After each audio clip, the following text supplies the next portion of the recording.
எழுத்தாளர் மு. ராமநாதன் எழுதிய 1977 நெருக்கடி தொடர்ந்த தேர்தல் எனும் கட்டுரை சிந்தை இணையதளத்தில் இன்று வெளியாகியிருக்கிறது.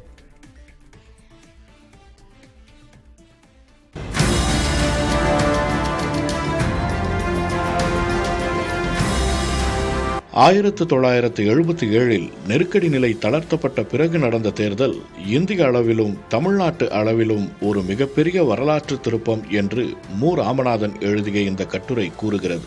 தமிழ்நாட்டை பொறுத்தவரை எம்ஜிஆர் எதிர்கொண்ட முதல் பொது தேர்தல் இது என்பதும் திமுக மற்றும் அதிமுகவின் புதிய அரசியல் கூட்டணிகள் உருவான களம் இது என்பதும் குறிப்பிடத்தக்கது என்கிறது இந்த கட்டுரை.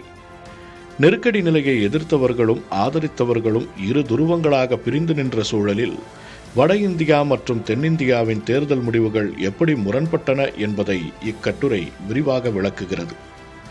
உண்மையான அரசியல் மாற்றம் என்பது தேர்தலோடு முடிந்து விடுவதில்லை, அது அடுத்தடுத்த தசாப்தங்களின் அரசியல் போக்கையே தீர்மானிக்கிறது என்கிறது இந்த கட்டுரை.